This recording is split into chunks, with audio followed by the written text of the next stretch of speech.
from about 15 years on up, a great deal of my thoughts were basically unshareable. We are all evil in some form or another, are we not? Yes, I am not 100%, but I am evil. My mother was a sick, angry, hungry, and very sad woman. I hated her, but I wanted to love my mother. This is Serial Killing, a podcast. Hello again, and welcome to Serial Killing, a podcast. This is Alyssa Carroll, and I am your host and the creator of @serial_killing on Instagram, where we go through the life stories of serial killers to see if we might catch a glimpse of why they displayed their famous, vile, and disturbing behaviors. This week's podcast will be on David Berkowitz.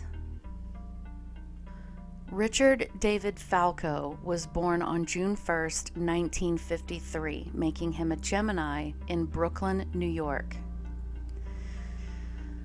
Now, since I've already covered what was going on in the world in the 1950s, and specifically in New York in my previous podcast about Joel Rifkin, I figure we can skip it this time and just get right into the story. David's birth parents were Joseph Kleinman and Elizabeth Betty Broder. Betty was born around 1913 in Brooklyn into a poor family of immigrants. Her father, William, was from Poland, and her mother, Gussie, was from Austria. The family spoke Mid-European Yiddish. Betty was one of 9 siblings who, from a young age, was expected to work and bring money into the household so that the family could survive. She graduated from school in 1927 at just 14 years old. In the community, as well as in the country, there was talk of a coming depression, the Great Depression, as it would be known later. She worked hard, and what pennies she earned, quote, put bread on the table. Sometimes that would be the difference between she and her siblings going to bed hungry or not.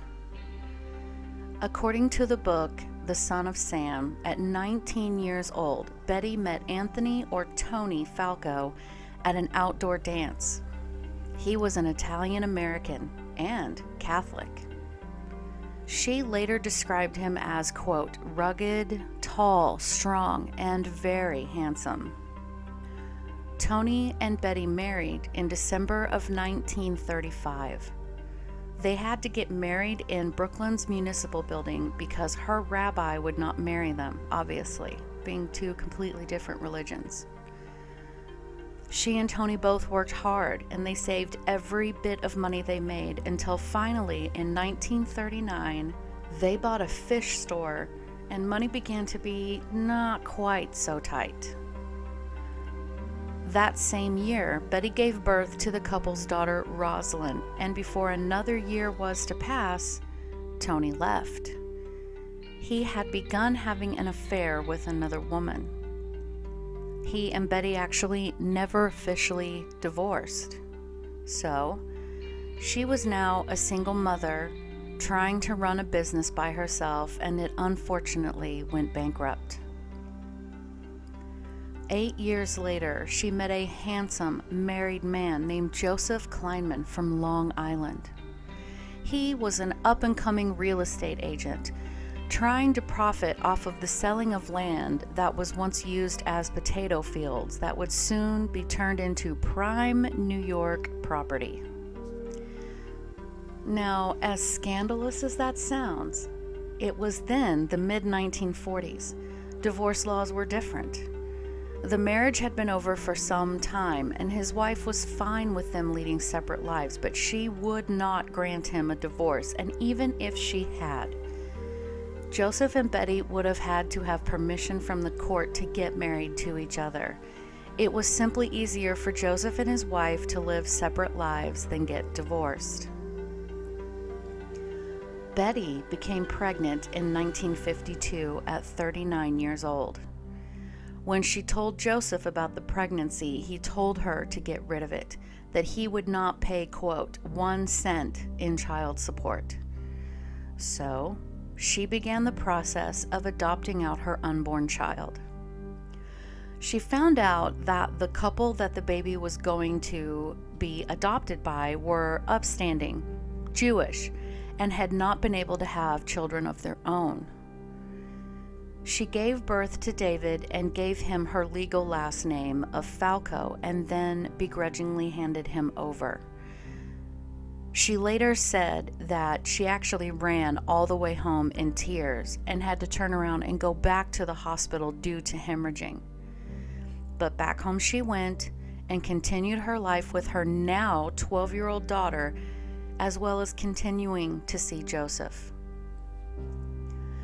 Betty states that she was distraught at having to give him up, but she said that it was what had to be done. Joseph later died in 1965 of cancer, never seeing or knowing anything about his son. So, Richard David Falco was adopted by Pearl and Nathan Berkowitz from the Bronx. They were a middle-class couple who owned a hardware store. They swapped his first and middle name, and now he was officially David Richard Berkowitz. Nathan and Pearl were so happy and settled into life as a family. There's not really any information about his infancy or very early childhood. We know his parents doted on him, especially his mother. Being an only child, he was naturally solitary and content with his own company. David was also a bit of a chubby child, and he was teased about it. One of David's favorite playtime activities was to hide and sneak around, so his father lovingly gave him nicknames like Sneaky, Snoop, and Spy. Once he started kindergarten, however, he became a much more difficult child, often bullying the other children. For whatever reason, he missed many, many days of kindergarten. It was pretty clear to his teachers that he was a moody and easily upset child, that he was quite hyperactive and had a harder time staying focused. In 1960, at 7 years old, he was given an IQ test, the results of which were 118, far, far above average, and he showed some talent for baseball. Also at 7 years old, he was playing outside when a car drove by and grazed him, causing him to have a slight head injury. Also around this time, the other kids began to bully him back. And for whatever reason, at this age, his parents decided to tell him that he was adopted, which was a devastating blow to David.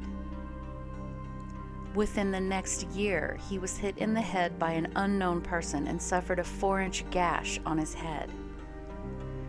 He soon watched a horrific accident happen right in front of him, where a mother and her child were struck and killed by a car. By the time that David entered 6th grade, he no longer applied himself in school. He began stealing and busting out windows in cars. He set fires, and it was said that he also toyed with torturing a few animals, including his mother's parakeet.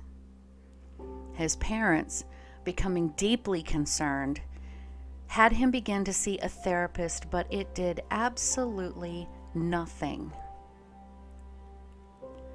At 13 years old, he had his bar mitzvah, and it was said that he had no friends that showed up, nor did his parents really have a lot of friends, so there was barely anyone there. But none of that compared to finding out that his mother had breast cancer, and soon after, in 1967, when he was 14 years old, Pearl died. David was completely devastated. He later said that he felt like his father had actually kept the cancer from him for far too long, and he resented that deeply. So his father Nathan sat Shiva, which is a week-long mourning period that people observe after their close loved ones have passed away, but David was still expected to go to school. His grades, not already as good as they could be, began to get worse. By the time he was a sophomore in high school, he had actually missed 36 days and was failing most of his classes. At 17 years old, David and his father moved from their home to Co-op City into a high-rise apartment complex. He and his father's relationship, already a little strained, and especially so when Nathan began dating another woman named Mary, became especially hard when he married that woman while David was still in high school. Finally, David Berkowitz graduated from high school in 1971 and immediately enlisted in the Army. So, that was David's childhood, with a bit of history about his birth parents. Other than knowing his name and his occupation, we literally know nothing about his birth father. All we know was that he felt trapped in a marriage and had an affair with David's birth mother. We do know some of Betty's history, which doesn't indicate that there were any known mental illnesses in her family. Sure, they were immigrants, but they came to the United States before World War I, so I don't see any super high levels of stress that would have long-lasting effects through the generations, like they've proven with Holocaust survivors, for example. Betty and her family were poor, sure, but her family was close and loving. I just don't believe David had any genetic propensity toward mental illness, but of course we can't be 100% sure. So then we have to look at his environment. He didn't know he was adopted until he was 7 years old. So between his birth, which of course went smoothly, no fetal injury, and then 7 years old, he had no knowledge of this. His parents were middle class and he was an only child. He didn't know hunger or abuse. His father did work long hours in the hardware store, but that was and still is the standard. His mother attended every need and loved on him constantly. David did later say that she was a bit of a nag, but again, most of us have experienced that from some family member or another with no ill effects. So, as we have talked about before, a lot of different issues can come up once a child finds out that they've been adopted, and it is a lot to process, as anyone can imagine. Of course, depending on the age of when the child is told does play a role, and experts say if you're going to tell your children that they're adopted, the younger, the better. Children may feel grief over a perceived loss of the relationship with their birth parents, as well as any cultural connections that they think they might have missed out on. They may struggle with self-esteem issues and identity development issues. They may believe something about them made their birth parents not want them. There is also something called the, quote, adopted child syndrome. According to Dr. Tracy L. Carless, the syndrome is a term used to describe a set of behaviors that have been used to explain problems in bonding, attachment, lying, stealing, defiance of authority, and acts of violence with regards to adopted children. But these cases are pretty rare. Most adopted children grow up to be healthy, well-adjusted adults. This means that if an adopted child who is loved and well taken care of, is openly communicated with and so on, who grows up to be a serial killer, often already have underlying issues that have nothing to do with the adoption. It's the saying, correlation does not show causation. The pathology was already there, sewn into the fabric of that child's being. We know David experienced a couple of head injuries. One in particular needed stitches on his forehead. not unlike Richard Ramirez, having a head injury could also cause an injury to the frontal lobe, which is in charge of how we express our emotions, solve complex problems, our cognitive skills, judgment, and memory, as well as language and sexual behaviors. David became sexually aware at the young age of 9 and later stated that he preferred to pleasure himself or do what they called back then heavy petting than have actual intercourse with a girl. But the girls weren't very interested in dating him in the first place. You can be sure that this affected him as well. The death of David's mother, Pearl, when he was 14 years old would certainly be difficult for any child, especially when he was going through puberty. I mean, he and his mother were very, very close. And the resentment he felt toward his father for beginning to move on and eventually marrying another woman, well, that would be hard as well, but again, nothing that millions of other people haven't experienced also. So my analysis is that he was already displaying troubling behaviors, such as being a bully to other children, as just one example, far before he knew he had been adopted, when his life was easy and predictable. I believe personally that the pathology was already there. So, David enlisted in the Army on June 23, 1971, and passed the psychological and physical tests easily, which indicated that he would do well in infantry training and was considered a normal recruit. After boot camp, he was stationed in South Korea for 10 months. During that time, the other soldiers took to calling him Wolf because of his abundant body hair. David also began experimenting with marijuana, mescaline, amphetamines, and acid. He was later busted for stealing food from the mess hall and was also cited twice for refusing to move with his unit as he had been ordered to.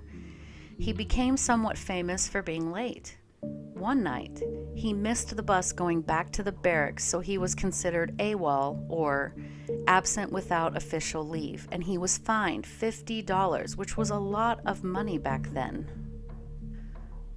Then, sometime in 1972, 19-year-old David had his first real sexual experience. He hired himself a prostitute, and some venereal disease along with it.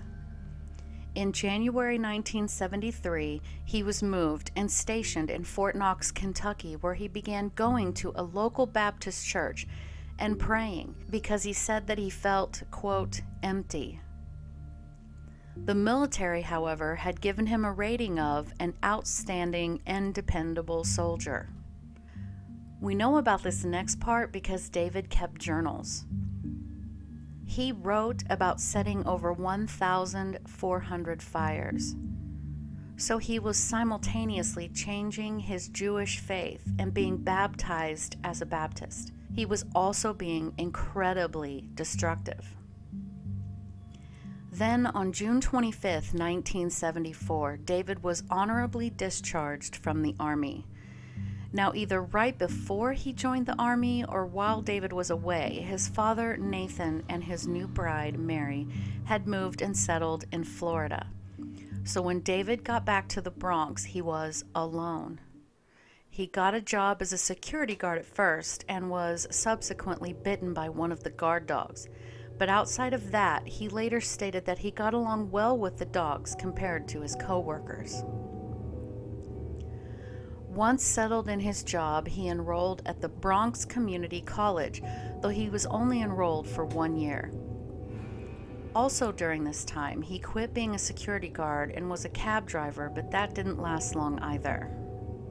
Now, a bit of a disclaimer about this next part. Some sources say that his adoptive parents told him that his mother had died during childbirth. Other sources do not hint to that. Also, none of the sources say specifically how he found out, but David, at 21 years old, found out that his birth name had been Richard David Falco and that his birth mother was in fact still alive. So he ventured out to find her, and find her he did. It started with him sending her a Mother's Day card. She was happy to see him, she later said, and he found out that he had a half-sister, Rosalind. Then, after a few visits, Betty told him the story of his conception. She explained that she hadn't wanted to adopt him out, but felt that she had no other choice. David was horrified to find out that he had been the product of an affair with a married man who had wanted nothing to do with him, and it sent him in a tailspin. Around this time, David moved into an apartment and wrote to his father in Florida that he felt like he was deeply depressed. This next bit of information, well, David has changed his story from time to time, but I'm going to tell you what he confessed to after his capture. In November 1975, he said he began to really hear voices, and that the voices told him he needed to kill. He felt like he had been unwanted, unloved, and rejected by his own birth parents, and also felt like his adoptive parents had lied to him about his birth mother dying during childbirth. He said he began to have no sense of self, an absolute existential crisis, if you will. He subsequently stopped visiting Betty, though he did stay in contact with Rosalind for a while after. Inside, anger and depression were swirling, and he continued to set fires. He would finally snap on Christmas Eve, 1975. He came upon two women walking in the Bronx. He had with him a large hunting knife. He attacked, and the first girl was able to fight back and was not seriously injured. The second girl was 15-year-old Michelle Foreman. He attacked her and stabbed her from behind as she crossed a bridge. She suffered 6 stab wounds, but somehow survived. Soon after, he moved to Yonkers, New York, and got a job at the U.S. Postal Service sorting letters. In 1976, he got his gun permit and purchased a gun and 4 boxes of ammunition. David later stated that he was forced to move house again because he could not tolerate the howling of demons that he said he could hear at all times. But at his new place, his neighbor, Sam Carr, owned a black Labrador retriever named Harvey. David would later say that Harvey was possessed by a demon as well as Sam, and that the dog demanded he kill, and thus the son of Sam was born. On July 29, 1976, David approached an Oldsmobile car parked alongside the road in the Bronx, just as 18-year-old Donna Loria opened her door and immediately noticed him. She said, quote, "Now what is this?" David pulled out a gun, covered by a paper bag, crouched, and fired. The bullet killed Donna instantly. Her friend, 19-year-old Jody Valenti, was shot through her thigh, and a third shot didn't make contact with either girl. David then immediately left the scene. Jody later described the shooter as a white male around 5'9" or 1.75 meters tall and weighing around 160 pounds or 73 kilos with short, dark, curly hair.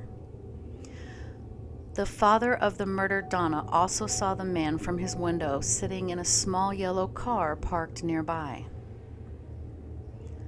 On September 22, 1976, David wrote a poem called, quote, "Mother of Satan." It reads, "Old Mother Hubbard, sitting near the cupboard with a hand grenade under the oatmeal. Who will you kill now, daughter of Satan? In the image of the Virgin Mary, pure and innocent, the great impersonator, is that you? Yes. How many have you deceived, lured to the slaughter like a fat cow? unquote. 3 months later, David walked up to a parked car in a residential area of Queens and shot into the window of the car. 20-year-old Carl Denaro, thinking that they had just been shot at, started the car and sped away, not realizing he had a bullet wound to his head. 18-year-old Rosemary Keenan had been with him but had not been injured. Carl had to get a metal plate in his head to replace part of his skull. On November 27, 1976, David Berkowitz approached 16-year-old Donna DeMacy and 18-year-old Joanne Lomino, who were sitting and talking on Joanne's porch, and began to ask for directions. But before he finished his sentence, he pulled out his gun and fired several shots. Joanne was struck in the neck but survived. Donna was shot in the back and was left a paraplegic. 2 months later, 30-year-old John and his fiancée, 26-year-old Christine, were sitting alone in John's car in Queens. It was very late. David walked up to the couple and fired 3 shots.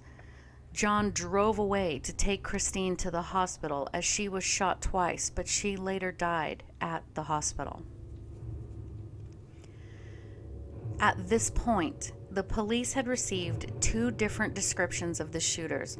One that matched David perfectly, but the other, strangely, was described as blonde. This discrepancy led the authorities to believe that there were actually 2 perpetrators. On March 8, 1977, around 7:30 p.m., David confronted 19-year-old Virginia as she was walking home from class that she attended at Columbia University. As Virginia realized the man had a gun, she quickly pulled up her books to try to protect her face, but it was not successful. David had shot her in the head and killed her. A few moments after that, a person from the neighborhood who had heard the gunshot walked around a corner and nearly ran into a man that he described as short, husky, in his late teens, who was clean-shaven. Others had seen this young man who matched David Berkowitz's description as well. The then New York City mayor, as well as New York Police Department officials, held a press conference on March 10, 1977, stating the same gun had killed Virginia and Donna. What they didn't say during the press conference was that they also had strong evidence that it was the same gun that had been used in other shootings. The shootings were all over the newspapers and on TV, especially the New York Post as well as the Daily News. They didn't spare the gory details either. David's murders even made the front page of newspapers as far away as Rome and the Soviet Union. On April 10, 1977, David's neighbor, Sam Carr, received an anonymous letter complaining about his dog and was signed, quote, a citizen.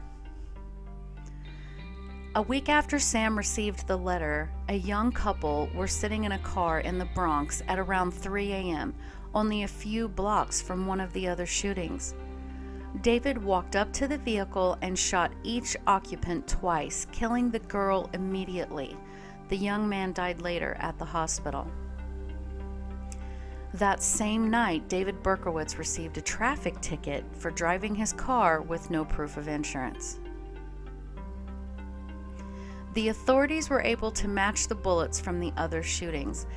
They also found a letter near that vehicle addressed to the NYPD captain. Now, it's a long letter, but it stated, quote, I am deeply hurt by your calling me a woman hater. I am not, but I am a monster. I am the son of Sam. I am a little brat. When Father Sam gets drunk, he gets mean. He beats his family. Sometimes he ties me up to the back of the house. Other times he locks me in the garage. Sam loves to drink blood. Go out and kill, commands Father Sam. Behind our house, some rest. mostly young, raped and slaughtered, their blood drained, just bones now. Papa Sam keeps me locked in the attic too. I can't get out, but I look out the attic window and watch the world go by. I feel like an outsider. I am on a different wavelength than everybody else, programmed to kill. However, to stop me, you must kill me. Attention all police, shoot me first, shoot to kill or else. Keep out of my way or you will die. Papa Sam is old now. He needs some blood to preserve his youth. He has had too many heart attacks. Too many heart attacks. Ugh, me hoot, it hurts, Sunny boy. I miss my pretty princess most of all. She's resting in Our Lady's house, but I'll see her soon. I am the monster, Beelzebub, the chubby behemoth. I love to hunt, prowling the streets looking for fair game, tasty meat. The women of Queens are the prettiest of all. I must be the water they drink. I live for the hunt, my life. Blood for Papa. Mr. Borelli, sir, I don't want to kill anyone, no, sir. No more, but I must. Honor thy father. I want to make love to the world. I love people. I don't belong on earth. Return me to Yahoos. To the people of Queens, I love you. And I want to wish all of you a happy Easter. May God bless you in this life and in the next, and for now, I will say goodbye and good night. Police, let me haunt you with these words. I'll be back. I'll be back. To be interpreted as bang, bang, bang, bank, bang, yours in murder, Mr. Monster, unquote. I read it verbatim. So psychologists analyzed the letter, and their profile of him stated he was neurotic and probably suffering from paranoid schizophrenia and believes himself to be a victim of demonic possession. Then on May 30th, 1977, the Daily News received a letter from a person who claimed to be the .44 caliber shooter and was postmarked from New Jersey. On the back of the envelope, the person had wrote, "Blood and family, darkness and death, absolute depravity, 44. The letter read, quote, "Hello from the gutters of NYC, which are filled with dog manure, vomit, stale wine, urine, and blood. Hello from the sewers of NYC, which swallow up these delicacies when they are washed away by the sweeper trucks. Hello from the cracks in the sidewalks of NYC and from the ants that dwell in these cracks and feed in the dried blood of the dead that has settled into the cracks. JB. I'm just dropping you a line to let you know that I appreciate your interest in those recent and horrendous 44 killings. I also want to tell you that I read your column daily and I find it quite informative. Tell me, Jim, what will you have for your 29th? You can forget about me if you like because I don't care for publicity. However, you must not forget Donna, and you cannot let the people forget her either. She was a very, very sweet girl, but Sam's a thirsty lad, and he won't let me stop killing until he gets his fill of blood. Mr. Breslin, sir, I don't think that because you haven't heard from me for a while that I went to sleep. No, rather, I am still here, like a spirit roaming the night, thirsty, hungry, seldom stopping to rest, anxious to please Sam. I love my work. Now the void has been filled. Perhaps we shall meet face to face someday, or perhaps I will be blown away by cops with smoking 38s. Whatever. If I shall be fortunate enough to meet you, I will tell you all about Sam if you like, and I will introduce you to him. His name is Sam the Terrible. Not knowing what the future holds, I shall say farewell, and I will see you at your next job. Or should I say you will see my handiwork at your next job? Remember, Miss Loria, thank you. In their blood and from the gutter, Sam's creation, 44. Here are some names to help you along. Forward them to the inspector for use by NCIC, the Duke of Death, the Wicked King Wicker, the 22 Disciples of Hell, John Wheaties, rapist and suffocator of young girls. P.S. Please inform all of the detectives working the slaying to remain. P.S. JB, please inform all the detectives working the case that I wish them the best of luck. Keep 'em digging, drive on, think positive, get off your butts, knock on coffins, etc. Upon my capture, I promise to buy all the guys working the case a new pair of shoes if I can get up the money. Son of Sam." Unquote. Now, under the Son of Sam signature was a sketch of a symbol, and I'm going to try to describe it. It looks like the letter X with little arrows on the end of each line. On the inside of the top V where the lines intersect is a drawn cross. On the inside right side is the symbol for male. The bottom, an S. And in the left inside part is the symbol for female. At first, the authorities thought the mention of July 29th was a threat, as it would be the 1-year anniversary of his first shooting. The newspaper handed it immediately over to the police. The odd handwriting threw the police off, making them think that the author might have had a profession in printing, calligraphy, or graphic design. The New York Times printed the letter with key pieces withheld, and the police asked that the murderer turn himself in. All of the shooting victims matched a physical type: longer, dark hair. So the women all around the area began to cut their hair short and bleach it blonde. Others bought wigs. The beauty supply stores had a difficult time keeping anything like this in stock. On June 26, 1977, young couple, 20-year-old Sal Lupo and 17-year-old Judy Placido, had just left a disco dance hall in Queens. They got into Sal's car around 3 a.m. David approached the car and shot 3 times. Sal was shot in his forearm, but Judy was shot through her right temple, her shoulder, and the back of her neck, and by some miracle, they both survived.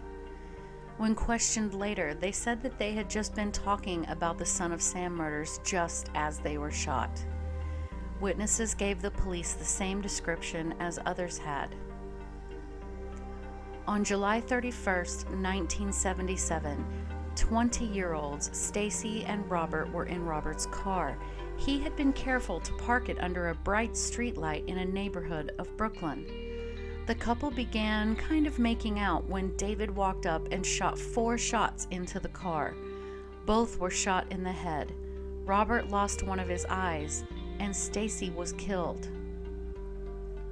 At this point, a local resident came forward to say that she had seen a police officer putting a parking ticket on a car that had been parked way too close to a fire hydrant while walking her dog.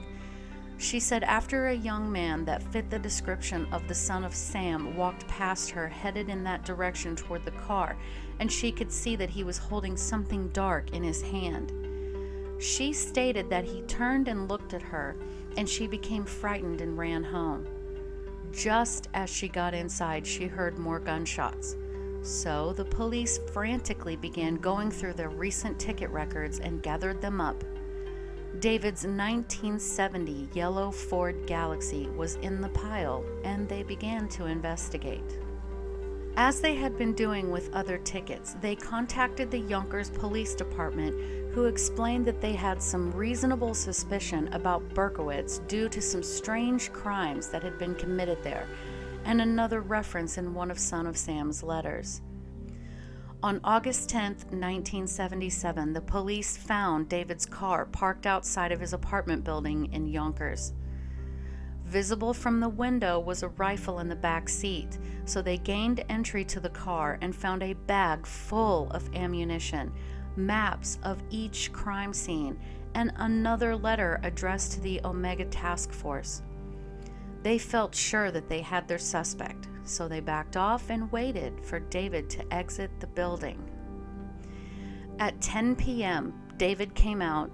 He got into his car, and a detective walked up to the driver's side.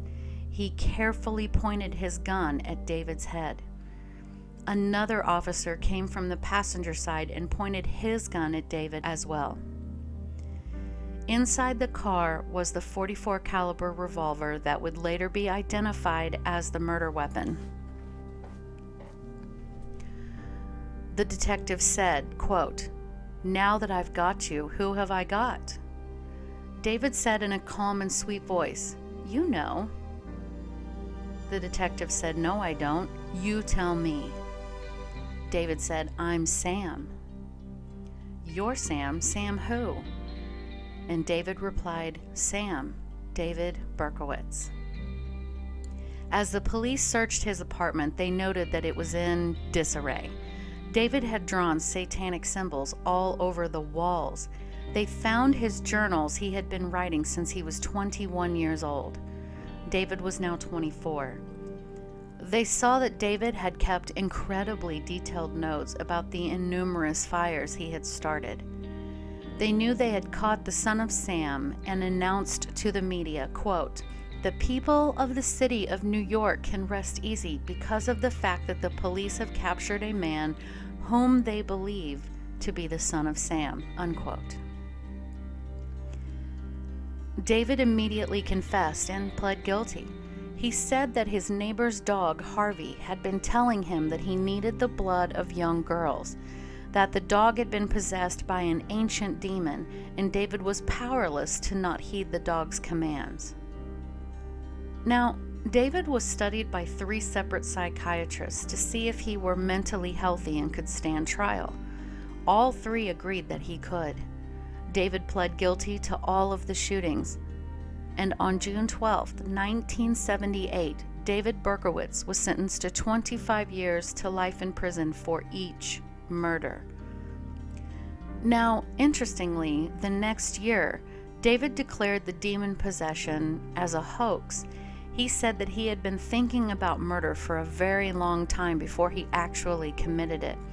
He felt like exacting revenge on the world because it had rejected and hurt him.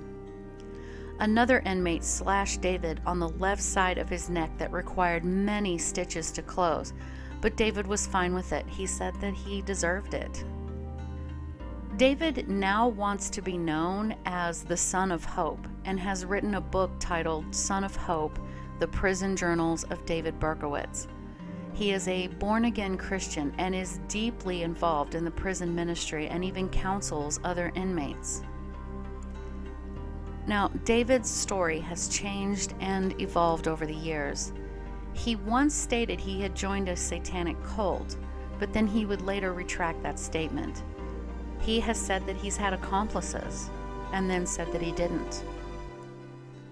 His adoptive father, Nathan, granted an interview where he apologized to the victims' families for what his son had done. And then, other than having to have emergency heart surgery 2 years ago, he is still alive and living his life out in prison. So, guys, was David born to kill? Was he conditioned to kill? It's really hard to say in this case. His parents treated him very well, and I don't believe there was any form of abuse or neglect there. I can't say whether or not he inherited any genetic propensity for violence, but his biological mother didn't seem to suffer from any mental illness, and as far as we know, his biological father was okay as well. Being an only child can be lonely, but there are literally billions of us, myself included, that were raised as only children who didn't set off any violent chain of events. So this leaves us at a crossroads. He mostly targeted young couples and vehicles, especially women with longer, dark hair. This is something Ted Bundy did as well. Experts speculate, and I'm inclined to agree, that after he found out he was adopted, something changed in him. After, he lost his adoptive mother, whom he adored, and she had longer, dark hair. And though she didn't leave him willingly, she did die and left him alone. He found his biological mother, who also had had longer, dark hair, and he felt abandoned and unwanted by her. Plus, he knew he had been what they then called an illegitimate child, meaning born out of wedlock, and then given away as something less than acceptable, and all of this, along with some possible pathology in his brain, set him off. But what do you think? Leave me a comment on Instagram at serial_killing or YouTube under the same name of this podcast. You can visit my website at serialkilling.squarespace.com and also consider sponsoring this podcast. It takes many, many hours and a lot of work to gather this info, but I love it. And thank you so very much for listening. I appreciate each one of you, as I know you could be listening to anyone else, but you chose me. Have a great day. Music by Kevin MacLeod on Incompetech.com.